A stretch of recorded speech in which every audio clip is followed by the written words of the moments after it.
BPF आरो UPPL राजखान्थि हान्जाखौ खौसेथि खालामनो थाखाय ओंखारबोदों बर' माहारियारि आफादनि मोन 16टा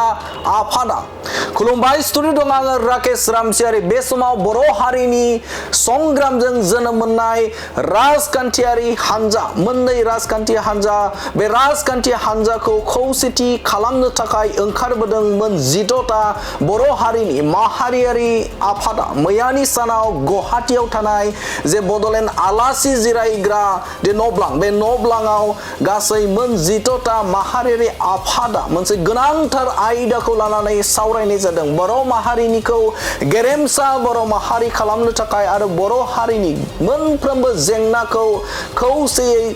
गसंथानो थाखाय बे समाव दुलाराय बर' फरायसा आफाद, बर' थुनलाइ आफाद, बे समाव XBLT अनसाय cooperative society limited, XNDB welfare एस'सिएशननि बानजायनायाव गासै मोन 16टा माहारियारि आफादफोरा बे समाव ओंखारबोदों जे बर' हारिनि जे थामोनथा रैखाथि आरो बर' हारिनि जे हारिखौ गेरेमसा बर' माहारि दानो थाखाय आरो मोनफ्रोमबो जेंनाखौ खौसेनो सुस्रांलांनो थाखाय ओंखारबोदों जे मोन 16टा माहारियारि आफादा। आरो बे समाव बर' हारिनि जे मोननै गोख्रों राजखान्थि हान्जा, बे गोख्रों राजखान्थि हान्जाखौ खौसेथि खालामनो थाखाय ओंखारबोदोंबा बे समाव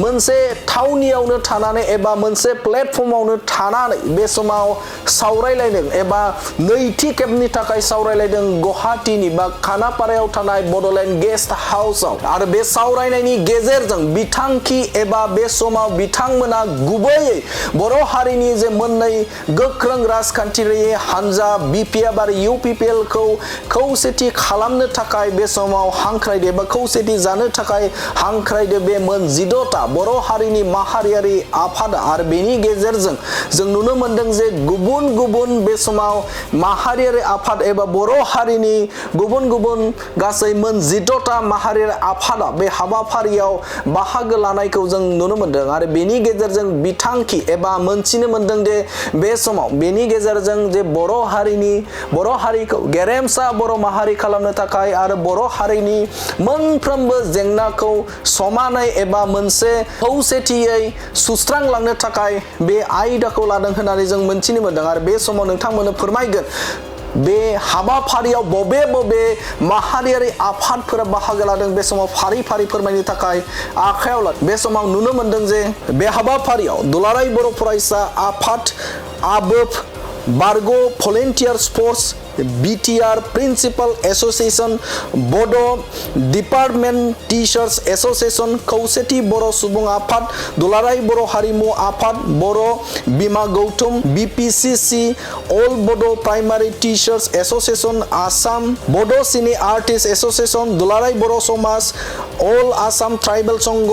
अल BTR ट्राइबेल संघ, कोअर्डिनेशन कमिटि, बर' थुनलाइ बैफोर माहारियारि आफादफोरा बे समाव खौसेथि जानानै गसंथादो एबा बर' हारिनि खैदां खैफोद बेखौ सुस्रांलांनो थाखाय एबा खौसे सुस्रांलांनो थाखाय बे समाव खौसेथि जानायखौ नुनो मोनदों। नाथाय बे समाव सोंथि जाखाङो एबा बे माहारियारि आफादनि जे खावलायनाय लागोन ना जे मोननै गोख्रों बिटिआरनि राजखान्थि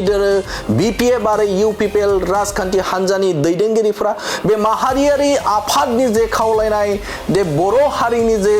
संग्रामजों जोनोम मोननाय BPF आरो UPPL राजखान्थि हान्जाया बिथांमोननि जे खावलायनाय लेखायै एबा मोन 16टा माहारियारि आफादनि जे खावलायनाय बायदि बे समाव खौसेथि जानो हागोन ना? बे मोनसे गिदिर सोंथि। मानोना बे समाव BTRनि गोबां सुबुंफोरानो एबा लाख BTRनि बासिफोरा बा BTRनि सुबुंफोरा खौसेथिखौ लुबैदों एबा BPF आरो UPPL राजखान्थि हान्जाखौ फैबाय थानाय बिसायख'थियाव खौसेथि गसंलांनो थाखाय बे समाव हांख्रायदों। आरो बे समाव बर' हारिनि माहारियारि आफाद मोन 16टा माहारियारि आफादफोराबो बे समाव ओंखारबोदों जे BPF आरो UPPL राजखान्थि हान्जाखौ खौसेथि खालामनो। आरो बे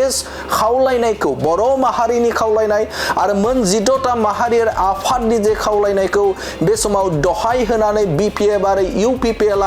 फैबाय थानाय समाव मोनसे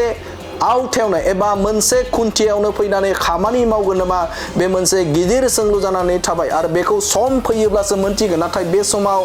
समाव माहारियारि आफादनि जे खावलायनाय बायदि बे समाव सावरायनाय आयदाया थांगोन नामा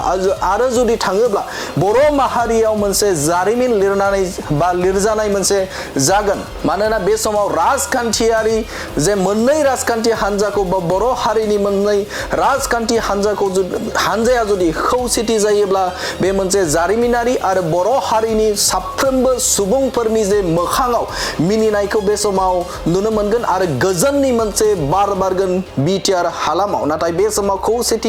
खौसेथिनि आयदाखौ फैबाय थानाय समाव माबायदि थासारिजों एबा माबायदि जागोन बेखौ फैबाय थानाय समावसो मोनथिगोन।